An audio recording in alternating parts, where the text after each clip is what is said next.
তো আব্বা হাসতো আর কি। তা আমি আমি তৈরি করব কিভাবে। আমি তখন ওই পুরানা লাইনার পিস্টন একটা জোগাড় করে ভাঙড়ি দোকান থেকে এটাকে আমি ডাইস করি, ডাইস করে সেটা আমি আমাদের ঢালাই কারখানা ছিল, লেদের ওয়ার্কশপ ছিল, আমি ঢালাই করে সেটা বানাই এবং পুরোনো ইঞ্জিন রিপেয়ারিংয়ের অবস্থায় ছিল সেটাতেই আমি সেট করি, করে আব্বাকে বলি যে এটা এখন স্টার্ট দেন, কীরকম হয় দেখা যাক। তখন ওটা স্টার্ট দিয়ে চালু করে আমরা দীর্ঘ দিনের সাথে ওটাকে টেস্ট করছি যে হিট হয় কিংবা কোনো সমস্যা হয় কি না, ফাটা যায় এরকম।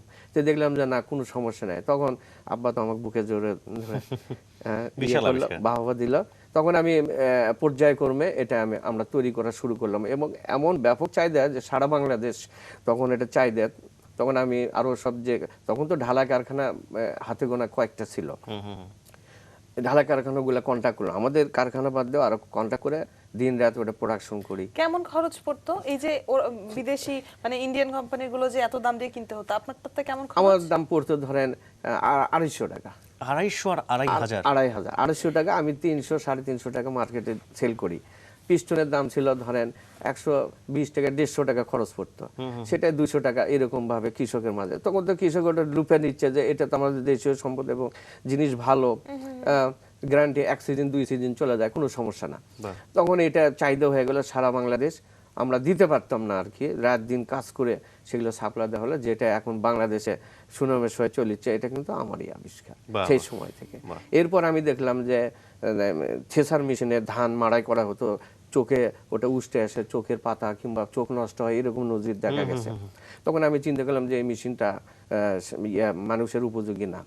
তখন আমি ধান মাড়াই মেশিন, অটো মানে ধানের কাটা গাছ সম্পূর্ণ ঢুকে দেবে, ঝাড়া মারা হয়ে হয়ে যাবে, সেটা খুব চাহিদা হয়ে গেল এবং সারা বাংলাদেশ এটা সমাদৃত হয়ে গেল। এরপর ভুট্টা দেখা যায় যে অনেক মহিলারা কাজের বিনিময়ে ভুট্টাগুলো ওই ভুট্টার ইয়ের থেকে ছড়াই নিত, এতে হচ্ছে লোকের আঁশটাগুলো নষ্ট হয়ে যায়। আমি দেখে তো ওরা টাকার ইয়েতে ওটা মনেই করতো না যে ওনার যে ক্ষতি হচ্ছে ওটা চিন্তা করতো না, অত অভাবী পরিবার তো ওরা ওটা দিয়ে উপার্জনের একটা বললো। তো আমি বললাম না, এটা তো হয় না।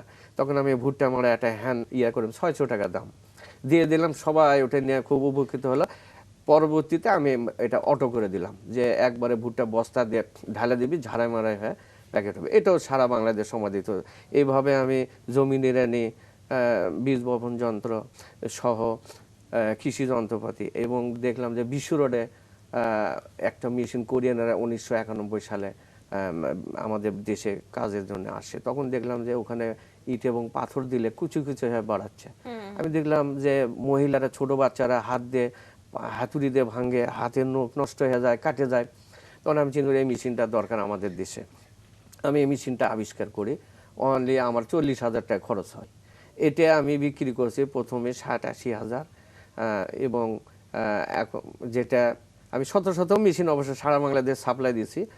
এটা অনুকরণ করে সব দৃষ্টিকে আবার সেটা তৈরি হয় এখন যেটা আপনারা দেখেছেন, ইট এবং পাথর ভাঙা মেশিন। এটা আসলে আপনার আবিষ্কার? এটা আমার আবিষ্কার। তারপরে আমি তৈরি করি ইট তৈরি মেশিন, যেটা চীনে এবং কোরিয়ার প্রায় 1 কোটি 1.5 কোটি টাকার দাম। তখন এটা আমার তৈরি করতে লাগছে 20,000, মিনি করে আমি যখন তৈরি করি আমার 3.5 থেকে 4 লক্ষ টাকা তৈরি খরচ পড়ে। ওটা আমি 5-6 লাখ টাকা করে বিক্রি করি।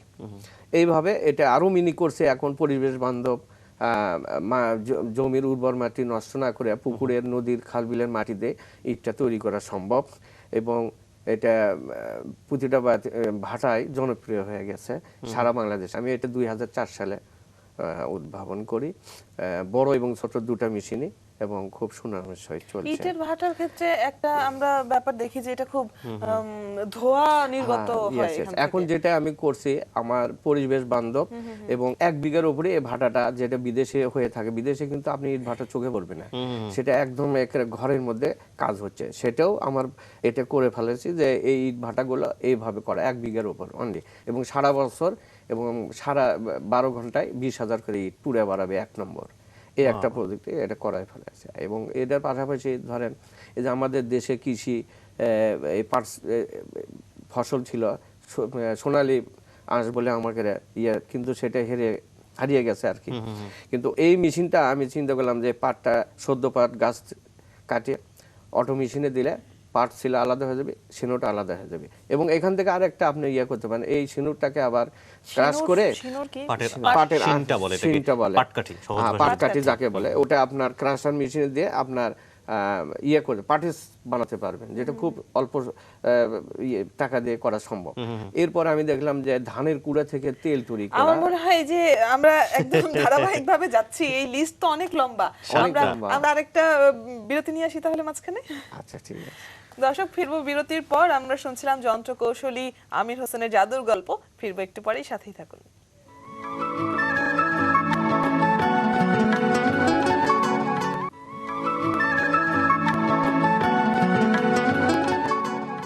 দর্শক, বিরতির পরে আমরা ফিরে এসেছি মেরিল স্প্ল্যাশ রাঙা সকালে। আমাদের সঙ্গে রয়েছেন যন্ত্র কৌশলী আমির হোসেন। যন্ত্র কৌশলী বললে আসলে ভুল হবে, এতগুলো যন্ত্র যার আবিষ্কার, এবং এই যন্ত্রগুলো আমরা হাটে মাঠে ঘাটে দেখতে পাই, কিন্তু কে আবিষ্কার করেছে জানি না।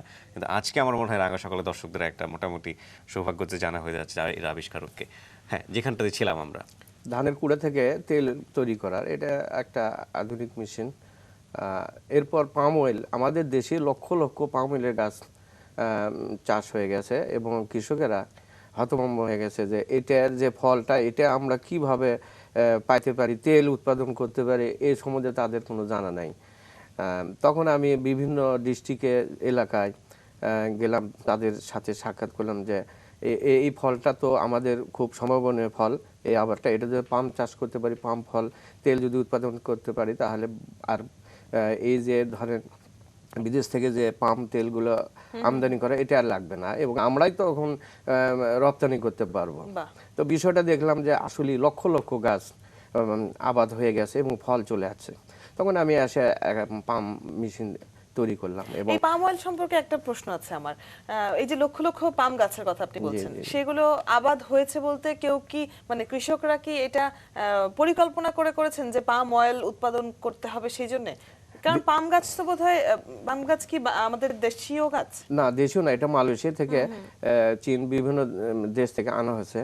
এবং বাংলাদেশে পাম চাষ উপযোগী, আবহাওয়া উপযোগী, এই জন্য বিভিন্ন এনজিও ভিত্তিক তারা নিয়ে এসে চাষিদের মাঝে বরাদ্দ দিয়ে দিছে। কিন্তু বিষয়টা হচ্ছে ওরা মাঝখানে আর নাই, হেরে গেছে।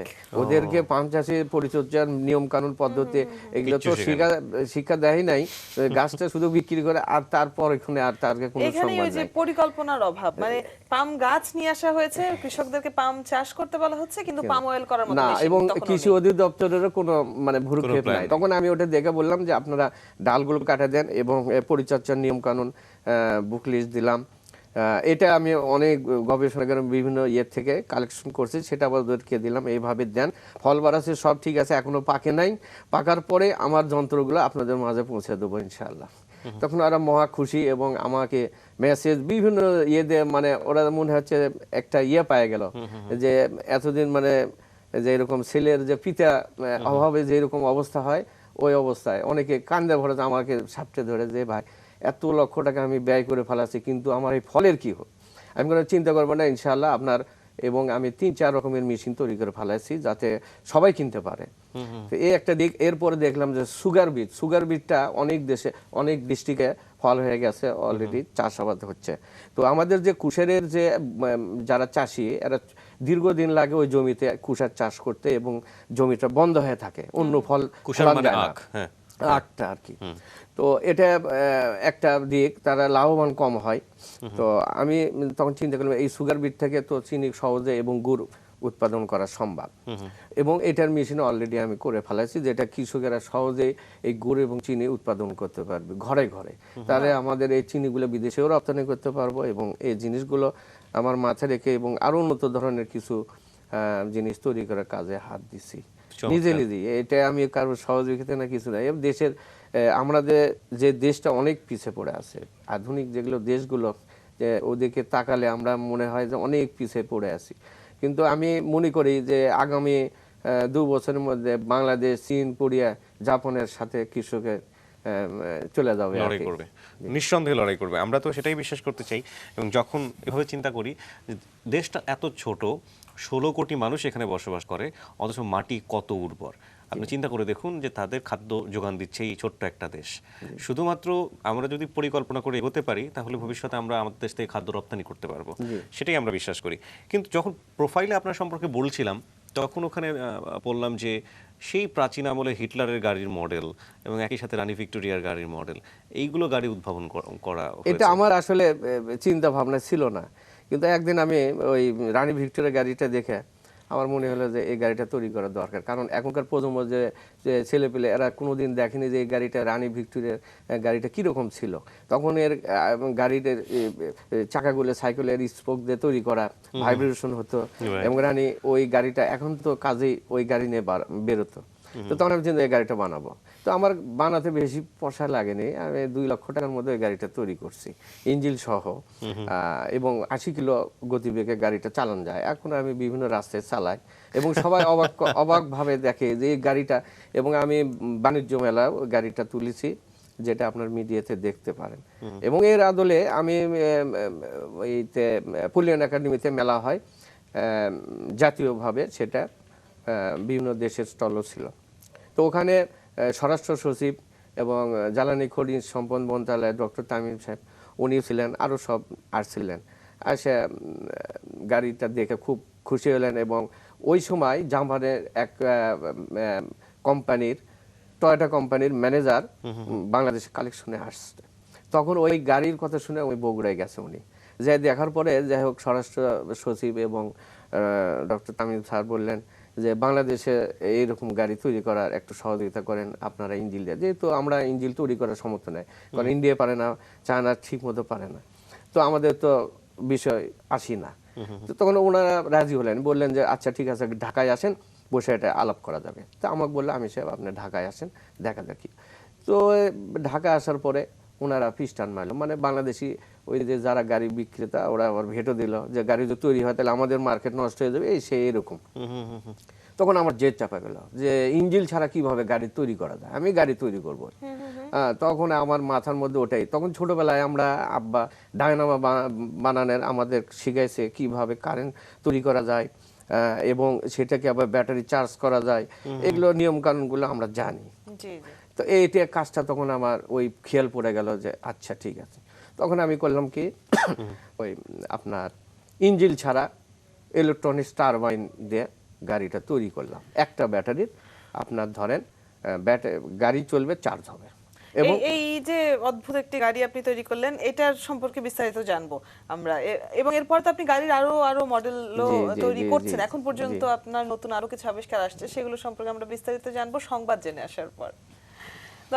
দর্শক, সময় হয়েছে মাছরাঙা সংবাদের, আর সংবাদ জানতে আমরা অবশ্যই চলে যাব নিউজ স্টুডিওতে। সেখানে মাছরাঙা সংবাদ নিয়ে আমাদের জন্য অপেক্ষায় সাবরিনা। দর্শক, আমাদের সঙ্গে রয়েছেন আমির হোসেন, যিনি একজন যন্ত্রকৌশলী। আমরা চলে যাচ্ছি তার কাছে। যে প্রসঙ্গে আমরা ছিলাম, গাড়ির প্রসঙ্গ এবং গাড়ির মডেল, যেটা নিয়ে অদিতির প্রচুর আগ্রহ, সেটা হচ্ছে যে আপনি দেখলেন যে ইঞ্জিনের কারণে বাংলাদেশে এই ঝামেলাটা হচ্ছে, গাড়ি তারা তৈরি করতে দিবেন, আপনি ইঞ্জিন ছাড়াই মোটামুটি। যখন আমি এই গাড়িটা তৈরি করলাম তখন সঙ্গে সঙ্গে টিভিএস কোম্পানির প্রতিনিধিরা আসলেন, এসে বলেছে যে আমরা যৌথভাবে গাড়িগুলো বাজারজাত করব, কিন্তু নামটা হবে ওদের নাম দিয়ে। তখন আমি করলাম যে না, মেড ইন বাংলাদেশ হিসেবে আমি গাড়িটা দেশে নামাবো, এবং আন্তর্জাতিক প্রযুক্তি মেলায় আমি এই গাড়িটা স্থান পাই। এটা চিনমতি সম্মেলনে বঙ্গবন্ধু। কত সালে এটা উদ্ভাবন হয়? 2008 সালে। 2008 সালে। আমি একটু স্যার পুঙ্খানুপুঙ্খ জানতে চাই, কি পরিমাণ খরচ হয়েছে এবং কতটা টেকসই? এটা আপনার ধরেন 2, 4, 5, 10 বছরে কোনো কিছু হওয়ার সম্ভাবনা নাই।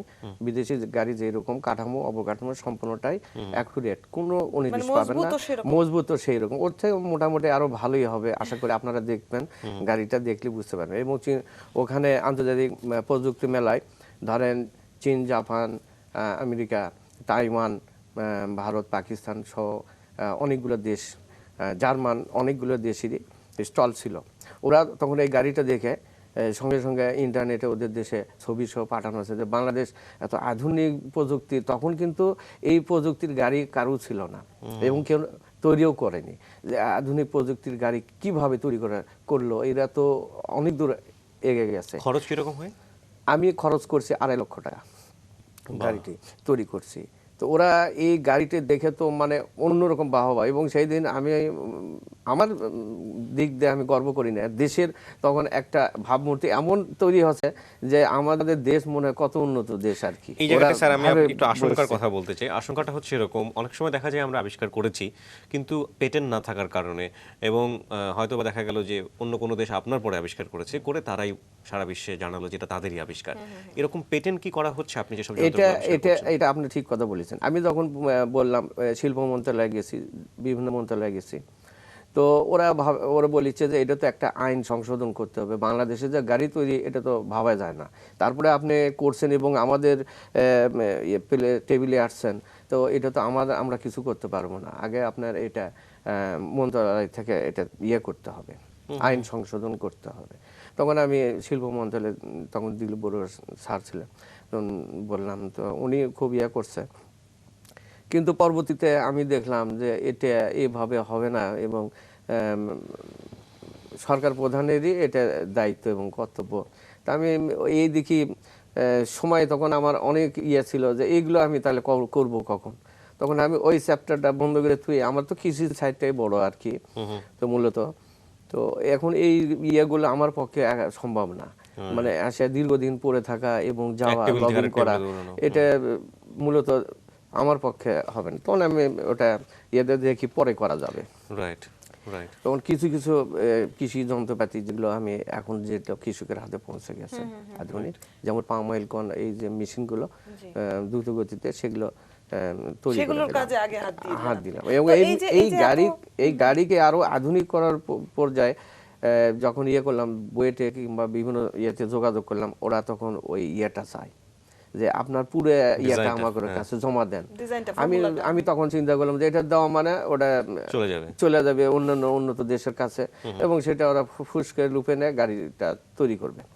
তো আমারটা কিন্তু ইঞ্জিল ছাড়া শুধু ইলেকট্রনিক্স টারবাইন দিয়ে এটা হবে, এবং এটা একটা এখন পর্যন্ত কোনো দেশে এই জিনিসটা তৈরি করতে পারেনি। এই যে কথাগুলো আমরা বলছিলাম, আমাদের প্রচন্ড আগ্রহ তৈরি হয়েছে এই জিনিসগুলো দেখার জন্য। তো আমরা আমাদের দর্শকদের একটা ছোট্ট কোলাজ দেখাতে চাই, করেছেন তার কিছু ছবি আমাদের কাছে আছে। আমরা দর্শক সবাই মিলে এখন এই ছবিগুলো একটু দেখব।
বাহ, অসাধারণ।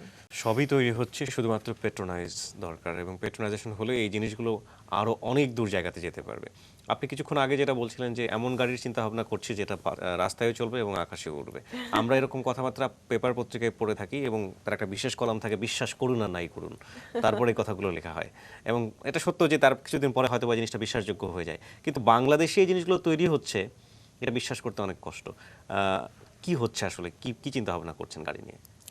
আসলে গাড়ি শুধু না, এটা অনেক আধুনিক প্রযুক্তি আছে যেটা তৈরি করা সম্ভব আমাদের দেশীয়ভাবে। আমি মনে করি যে ধরেন বাংলাদেশে যেগুলো প্রকৌশল বিশ্ববিদ্যালয় আছে, এখান থেকে নবীন প্রকৌশল ইঞ্জিনিয়ার 24 জন, এবং বুয়েট সহ বিভিন্ন প্রকৌশল বিশ্ববিদ্যালয় থেকে রসায়ন পদার্থ, ইলেকট্রিক্যাল, এবং আপনার ধরেন কম্পিউটার, এবং জিওলজিস্ট, অ্যারোনটিক্যাল ইঞ্জিনিয়ার, প্রফেসর দিয়ে একটা গবেষণাগার তৈরি করা, যেটা বাংলাদেশ সরকারের আন্ডারে চলবে। এবং এই গবেষণাগারে যদি করা যায়, তাহলে আমি তো মনে করি বাংলাদেশে এই আন্তর্জাতিক মহাকাশে স্টেশনে বাংলাদেশের যান সংযোগ হবে এবং বাংলাদেশের লাল সবুজ পতাকা চাঁদের মাটিতে উঠবে, মানুষ এর তো মধ্যে স্বপ্নের কোনো সমান বড়, ভ্রম নেই। নিশ্চয়ই। এবং আমরা যে কাজগুলো করি এটা কিন্তু বাংলাদেশ, আপনি মনে করেন না যে এটা অসম্ভব ব্যাপার। বিদেশিরা যারা করছে এরা কিন্তু মূলত মানুষই করেছে এবং আমাদের যে জ্ঞান গরিমা আছে আমরা ওরা যে টাকা দিয়ে তৈরি করবে আমরা তার থেকে অনেক কম দিয়ে করে দেখাতে পারবো ইনশাআল্লাহ। এবং এটা এই জন্য আমি বলেছি, হয়তো বলেন যে এ উচ্চ আকাঙ্ক্ষা না, আল্লাহ পাক মহাশূন্যে ধূমকেতু এবং গ্রহ পুঞ্জর মধ্যে মেটালিক অ্যাস্টেট আছে, এখানে অনেক স্বর্ণের মতো ধাতু পদার্থ রিজার্ভ আছে। এখানে যদি আমরা এটা আহরণ করতে পারি, নিয়ে আসলাম এবং প্রেস যান থেকে ছোট ছোট আমরা তৈরি করলাম, যেটা খুব সামান্য ইয়েতে তৈরি করা সম্ভব, তৈরি করে সেটা আমরা যদি আহরণ করতে পারি তো হীরার মতো পদার্থ আছে ওখানে। এবং যারা বিশ্বের অন্যান্য দেশেরা অলরেডি শুরু করে দিয়েছে, যেমন ধরেন ইউরোপিয়ান ইউনিয়ন বলেন, জার্মান, রাশিয়া, আমেরিকা, চীন, এরা কিন্তু কারাকারি শুরু করছে ওখানে। তো আমরাও ওখানে চেষ্টা করে নিয়ে আসতে পারি। এবং আর একটা বিষয় যে আমরা এই গবেষণাগার থেকে আমরা সামুদ্রিক যে আগাছাগুলো আছে প্রবাল, এটা একটা বিশাল খাদ্য আমরা এখান থেকে আহরণ করতে পারি, যেটা বাংলাদেশে প্রায় 40% খাদ্য এখান থেকে নিরাময় করা সম্ভব। অদ্ভুত। একটা বইয়ের কথা মনে পড়ে যাচ্ছে, হয়তো অনেকেই পড়েছে, হয়তো অদিতিও পড়েছে, জুল ভার্নের রচনা সমগ্রে পড়েছিলাম। জুল ভার্ন যখন সায়েন্স ফিকশনে ডুবোজাহাজের কথা বলছে, তখন পৃথিবীতে ডুবোজাহাজ আবিষ্কার হয়নি। জুল ভার্ন তার কল্পনায় দেখেছিলেন। আপনি যে জায়গাটায় বাংলাদেশকে চিন্তা করছেন সেখান থেকে হয়তো আমরা অনেক দূরে আছি, তবে মানুষ তার স্বপ্নের সমান বড়। এই যে নীরবে নিভৃতে যে মানুষগুলো কাজ করে যাচ্ছে তারাই একদিন বাংলাদেশকে এত দূর নিয়ে যাবে, এটা আমরা বিশ্বাস করি। স্যার, আমরা ঠিক এইখান থেকেই ফিরবো, আড্ডা দিব আরও। একেবারে প্রথম ঘন্টা শেষ ভাগে ফিরে আসতে হবে একটু পরে, তবে ছোট্ট একটা বিরতি আছে। দর্শক, ছোট্ট একটা বিরতি নিচ্ছি, একটু পরে আবারও ফিরবো।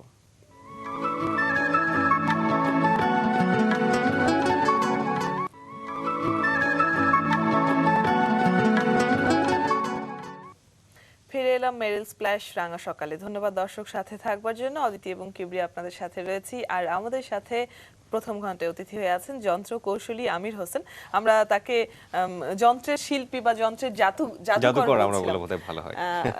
এই যে বিভিন্ন কৃষি যন্ত্রপাতি এবং তারপর গাড়ি নির্মাণ হচ্ছে, এই প্রসঙ্গে আপনি বলছিলেন যে বিদেশি বেশ কিছু কোম্পানি আপনার সাথে একসাথে যৌথভাবে কাজ করতে চাচ্ছে, কারখানা নির্মাণ করতে চাচ্ছে। তো এই সম্পর্কে একটু জানতে চাই যে অংশীদারিত্বের ভিত্তিতে যে অত্যাধুনিক কারখানা নির্মাণ সম্ভব হতো, আমাদের সামর্থ্যের সাথে যেটা কুলাচ্ছে না, ওদের সাথে যদি আমরা অংশীদারিত্বের ভিত্তিতে কারখানা নির্মাণ করতে পারতাম তাহলে তো আসলে যে সামর্থ্য এখন আমাদের নেই সেটা হতো। সেই বিষয়ে কি জানানো হয়েছে যথাযথ কর্তৃপক্ষকে? এটা তো সবাই জানে, কর্তৃপক্ষের ম্যাক্সিমাম ইয়াই জানে, কিন্তু বিষয়টা ওই জায়গায় যে আমাদের আইনটা একটু সংশোধন করতে হবে। এটাই হতো মূলত, এটার পাস করতে গেলে, গাড়ি তৈরির অনুমোদন করতে গেলে এই আইনের মধ্যে একটা ইয়া করতে হবে, কিন্তু সেটা আমাদের দেশে এখনো হয় নাই, যে জন্য আমরা মানে পিছিয়ে পড়ে আছি। তো সরকার মহোদয় যদি এটা দৃষ্টি আকর্ষণ করে তাহলে হয়তো খুব সহজেই হয়ে যেতে পারে। এটা আর একটা বিষয় হলো যে বিদেশি যেগুলো কোম্পানি আছে, আমি মোটামুটি 2-3টা কোম্পানির সাথে যোগাযোগ করেছি যে এটা জয়েন্টভাবে করা যায় কিনা বাংলাদেশে। সেটা একটা জার্মান মর্গান কোম্পানি এবং ইংল্যান্ডের একটা কোম্পানি আছে। তো মূলত এটা ওরা যদি আমার সাথে যৌথভাবে হয় তাহলে আমরা এই ধরনের গাড়ি তৈরি করবো এবং আধুনিক গাড়ি তৈরি করবো আর কি। মূলত যেমন ধরেন যানজট হয়ে গেল, গাড়িটা রাস্তায় চলেছে, আবার 200 ফিট ফস করে উপরে চলে যাবে, যা আপনার 150 কিলো বেগে গাড়িটা চলে যাবে, যা আবার যেখানে আপনার অবস্থান নেবে আবার রাস্তায় নামে রাস্তার কাজ করবে। এরকম গাড়িটা ধরেন ফ্রান্সের মিস্টার নেগ্রে, ওটা ইঞ্জিনের ওপর অলরেডি ওরা একটু ইয়া করছে, এবং আমেরিকা একটা প্রকৌশলী অলরেডি উনি করছে, কিন্তু না করছে অলরেডি তৈরি, কিন্তু এটা আপনার ওই এয়ারপোর্টে নামার ব্যবস্থা, কিন্তু আমারটা কিন্তু এয়ারপোর্টে না, যেখানে রাস্তায় জাম হবে ওপরে চলে যাবে। তো এই সাইটটা অলরেডি আমি আপনাকে এর পরবর্তীতে দেখাবো এই মাছরাঙ্গা টিভিতে আমার ওই উদ্ভাবনী, এবং ওই আমি যে মহাকাশযানটা অলরেডি ডিজাইন হয়ে গেছে, আমার মেয়ে করে 8টা ডিজাইন হচ্ছে, তার মধ্যে একটা আমি পছন্দ করছি। ওটা আমি একটা তৈরি করব মিনি করে, এটা বাংলাদেশ সরকারকে আমি দেখাবো, ঢাকা নিয়ে এসেই দেখাবো, এটা সমস্যা নাই। যে সে দেশের সাথে যদি ওটা যদি আমরা করতে পারি, তো আমরা কোনো ব্যাপার না, বিশ্বরা যা করে আমরাও তাই করব, কোনো ব্যাপার না। এবং ওখানে যে আমরা প্রাকৃতিক সম্পদ নিতে পারি, তাহলে আমাদের আশা করি অন্য কোনো দেশের কাছে হাত পাততে হবে না। রাইট, অবিশ্বাস্য হলেও এই জিনিসগুলো সত্যি হোক, এটাই হচ্ছে কথা। আচ্ছা, এই যে আবিষ্কারগুলো আপনারা করেন, যখন আপনারা আবিষ্কারগুলো নিয়ে মানুষের সামনে আসেন বিশেষ বিভিন্ন মেলাতে, তখন সাধারণ মানুষের প্রতিক্রিয়া কেমন হয়? সাধারণ মানুষ তো বলে যে এরকম জিনিস বাংলাদেশে এটা তো ভাবাই যায় না, আমরা ডাল ভাত একবেলা দুই বেলা না খেয়ে থাকি, তার মধ্যে আবার এরকম কাজগুলো এই লোকগুলোকে তো অবশ্যই সরকারিভাবে পৃষ্ঠপোষকতা দেওয়া উচিত। যেমন ধরেন আমি অসুস্থ, আমি ধরেন এই 47 বছর বয়স, আমি সম্পূর্ণটাই এই কৃষির মধ্যে দেশের সাথে দেশের কাজের মধ্যে ব্যবহার করছি। ধরেন সকাল 8টায় নামি এবং রাত 8টায় উঠে যাই, মাঝখানে নামাজের সময় কিছু অংশ খাওয়া এবং নামাজটা করি, বাকি সময়টা আমি কিন্তু ওই গবেষণার মধ্যেই থাকি, যে এটার পর এটা তৈরি করলে কৃষকের জন্য ভালো হবে এবং আমার দেশের জন্য ভালো হবে, এই জিনিসগুলো মাথায় রেখে কাজ করি। তো এরই মধ্যে আমার ধরেন এই যে সমস্যা আছে, শারীরিকভাবে কিছু অসুস্থ সমস্যা হয়ে গেছি। তো আমরা একজন প্রযুক্তিবিদ, ধরেন 9 মাস যুদ্ধ করে মুক্তিযুদ্ধ স্বাধীন করে দিয়ে গেছে, কিন্তু আমরা প্রযুক্তিবিদ, আমরা তাকে হাতে নিয়ে ধরেন অর্থনৈতিক বলেন, কৃষি বলেন, এগুলো দিয়ে আমরা দেশকে স্বাবলম্বী করেছি। বিভিন্ন যন্ত্র তৈরি করে কৃষকের মাঝে সেটা প্রমাণ কৃষকই দেয়। তো এই জিনিসগুলো তো যারা করছে তাদের উপর নজর রাখা উচিত দেশের সরকার প্রধানদের। তো আমি দাবি করব যে সরকার যদি আমাদের মতো প্রযুক্তিবিদদের স্বাস্থ্য বিষয়ে, চিকিৎসা বিষয়ে যদি নজর রাখে। আর একটা বিষয় যে দেখেন, আমি বিভিন্ন যে কৃষি মন্ত্রণালয়ের যে কাজগুলো, সেটা কিন্তু আমি অনেক করি, যেটা আমার দায়িত্বের মধ্যে পড়ে না, তারপরে আমি দেশের সাথে এই কাজগুলো করি। যেমন ধরেন পঞ্চগড় যেতে হয়, সিলেট যেতে হয়, বান্দরবন, যশোর, খুলনা, কিন্তু এটার যে একটা যোগাযোগ ব্যবস্থা, এই ব্যবস্থায় আমি মনে করি যে সরকার যদি আমাকে গাড়ি দিয়ে একটু সহযোগিতা করে, তাহলে আমার এইটা তো আমার জন্য আমি কিছু চাইনি কিংবা চাচ্ছি না।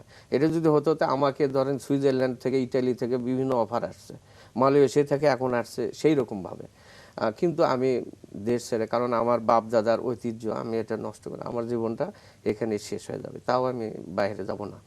তো এখন ধরেন এই জিনিসটা যদি আমাকে সহযোগিতা করে, তাহলে আমি এই কাজগুলো আরো ভালো মতো করতে পারবো। আমার যে ধরেন যে মেয়েটাকে আমি বোটানির ওপর কোর্স একদম পড়া শেষ, এখন পিএইচডির জন্য বিদেশে পাঠানোর চিন্তা ভাবনা আছে, যে ও যদি ওটাতে আসে, তো আমি তো ধরেন আমার জীবনটা শেষ হয়ে যাবে, কিন্তু আমার মেয়েটা আবার আমার বাকি জীবনটা যাতে দেশের জন্য কিছু করে যেতে পারে, যে জন্য আমি ওকে কৃষির মধ্যে একটা ভালো পজিশনে নিয়ে গেছি।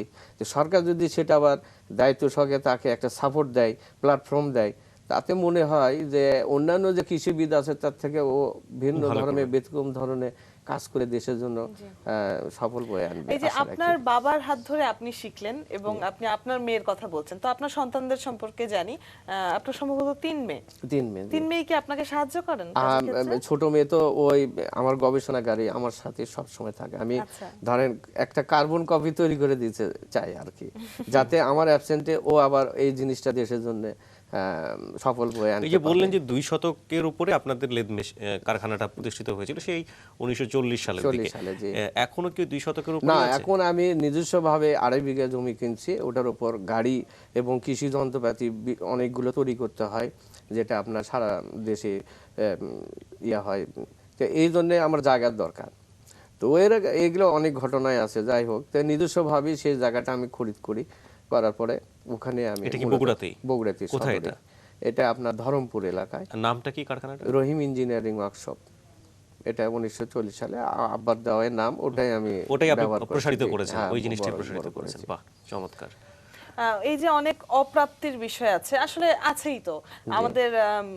অনেকেই হয়তো নিজের নিজের জায়গা থেকে নিভৃতে থেকে অনেক ভালো ভালো কাজ করছেন, দেশের জন্য অনেক বড় কাজ করছেন, কিন্তু সেইভাবে পৃষ্ঠপোষকতা পাচ্ছেন না। তারপরেও নিজ আগ্রহে এবং দেশের প্রতি ভালোবাসা থেকে সবাই কাজ করে যাচ্ছেন। এরকম আপনি যেমন প্রযুক্তির ক্ষেত্রে করছেন, এরকম বিভিন্ন ক্ষেত্রে মানুষ কাজ করছেন। তারপরেও কিছু প্রাপ্তি তো জীবনে আছে, কিছু সম্মাননা। আপনি তো দেশ বিদেশ থেকে অনেক প্রশংসা পেয়েছেন, পুরস্কার, পদক, সম্মাননা পেয়েছেন, সেগুলো সম্পর্কে একটু শুনি। সেটা ইউরোপ ইউনিয়নের টিম আসছিলেন, তারপরে আপনার চায়না টিম আসছে, জার্মান আমেরিকার টিম আসছে। ওরা প্রতি বছরই বাংলাদেশ সার্ভে করে যে বাংলাদেশে কে কি তৈরি করে কিংবা কি হচ্ছে। তো মূলত আমার কাছে সবাই যায়, যা দেখে এখন আধুনিক যন্ত্রপাতি কি তৈরি হচ্ছে।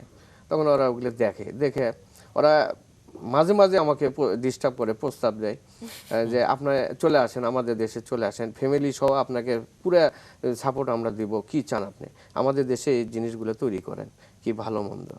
তো আমি তখন হাসি আর যে এই দেশে থাকে আপনার কিচ্ছু হবে না, এইভাবে আপনি শেষ হয়ে যাবেন, কি ভালো মন্দ। আমি তাও আমার যে একটা টান, বাপদাদার ঐতিহ্য সেই সময়ের, তো এটা মানে নাড়া দেয়। এটাই দেশপ্রেম এবং এটাই থাকা উচিত। একটু জানি স্যার যে ভবিষ্যতে কি প্ল্যান আছে, কি ধরনের যন্ত্র নিয়ে এই মুহূর্তে কাজ করছেন আপনার লেদ কারখানাতে? এখন বিষয়টা হচ্ছে যারা প্রযুক্তিবিদ তাদের কোনো ভবিষ্যৎ নাই, যেটা যখন সামনে চিন্তা ভাবনা সেটাই করে যায়। এবং আগামীতে ধরেন 50 বছর আগের কথা বলি, তখন কিন্তু খাদ্যের সংকট প্রচুর হবে সারা পৃথিবী সহ।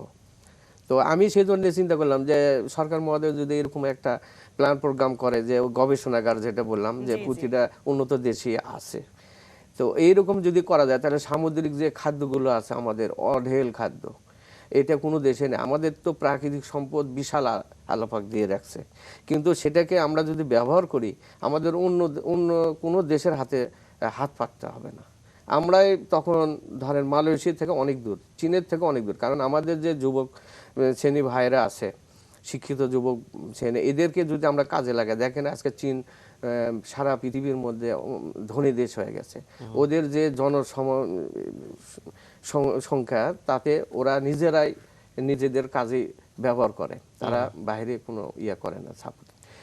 এটা যদি আমরাও করতে পারি, কারণ আমাদের সাহসিকতা আছে, সব আছে, কোনোটাতে কমতি নাই, কিন্তু সেটাকে ব্যবহার করতে হবে।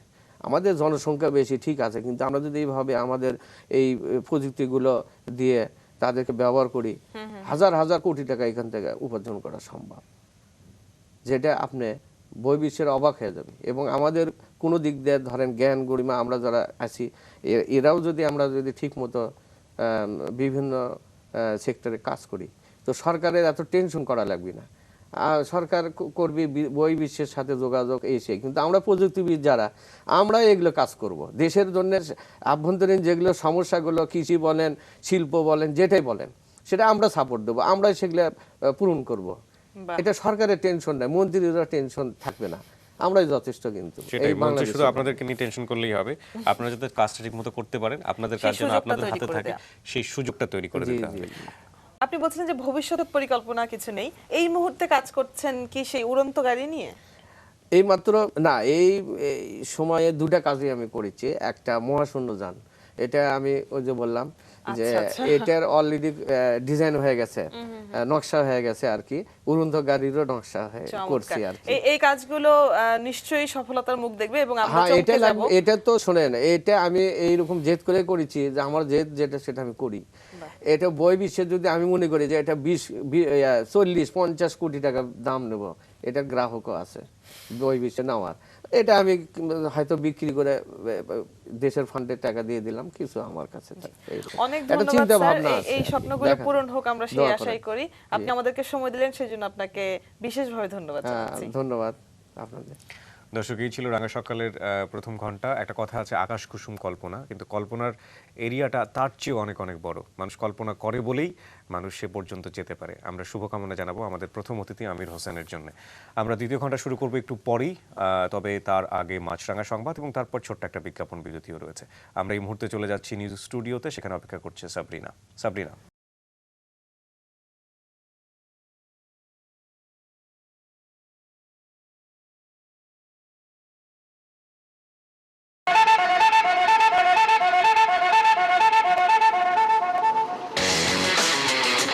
বন্ধুরা, আপনারা এখন দেখছেন রানী ভিক্টোরিয়া যে গাড়িটিতে চড়ে বেড়াতেন সেই গাড়িটির অবিকল ফটোকপি। বগুড়ার গুণী সন্তান আমির হোসেন নিজ হাতে তৈরি করেছেন এই গাড়িটি। শুধু গাড়ি না, তিনি আধুনিক কৃষি উপকরণ, সার তৈরির মেশিন, ইট তৈরি ও ভাঙার মেশিন, চিকন সেমাইয়ের মেশিন সহ অনেক কিছু আমাদেরকে উপহার দিয়েছেন। বর্তমানে তিনি হাওয়া থেকে বিদ্যুৎ তৈরির প্রায় দোরগোড়ায় আছেন। তো এই গাড়ির পিছে ছুটেই লিখে নিন। আমির হোসেন একজন রুচিবান শৌখিন মানুষ। ইতিহাস আর ঐতিহ্যের দিকে তার দারুণ ঝোঁক।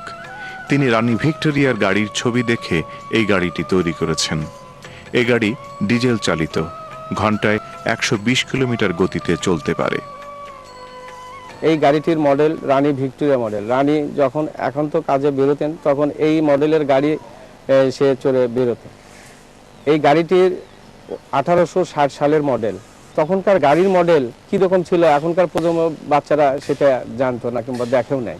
এই জন্য আমি মডেলের গাড়িটি আমাদের দেশীয় প্রযুক্তি দিয়ে উদ্ভাবন করেছি। আমির হোসেনের সর্বশেষ আবিষ্কার ইঞ্জিন ও জ্বালানিবিহীন গাড়ি। এক অদ্ভুত গাড়ি, তেল ছাড়াই চলছে দিব্যি। ভাবতে অবাক লাগে, একেবারে নিখরচায় ঘুরছে গাড়ির চাকা। ইঞ্জিনের পরিবর্তে কয়েকটি ব্যাটারিতেই গাড়িটি একটানা 8 ঘন্টা চলতে পারে, ঘন্টায় 80 কিলোমিটার গতিতে। পরিবেশ বান্ধব এই গাড়িটি নিয়ে আমির হোসেনের স্বপ্ন অনেক। এর পেছনে মজার একটি কারণও অবশ্য আছে। 50 সুদর্শন শ্বশ্রুমণ্ডিত চেহারার আমির হোসেন মাঝে মধ্যেই অদ্ভুত দর্শন দুটি গাড়ি নিয়ে বগুড়া শহরে ঘুরতে বেরিয়ে পড়েন। প্রথম দর্শনে যে কারো গাড়ি দুটোর প্রতি চোখ আটকে যাবে। দেখতে ঝকঝকে নতুন হলেও গাড়ি দুটির বাহ্যিক কাঠামো অনেক পুরনো। একটি সেই ভিক্টোরিয়া যুগের ভিক্টোরিয়া মডেল এবং অন্যটি হিটলার যুগের হিটলার মডেলের গাড়ির মতো। মজার বিষয় হচ্ছে, গাড়ি দুটি আমির হোসেন কেনেননি। তাহলে সংগ্রহ করেছেন? না, তাও নয়। আমির হোসেন নিজ হাতে গাড়ি দুটি তৈরি করেছেন।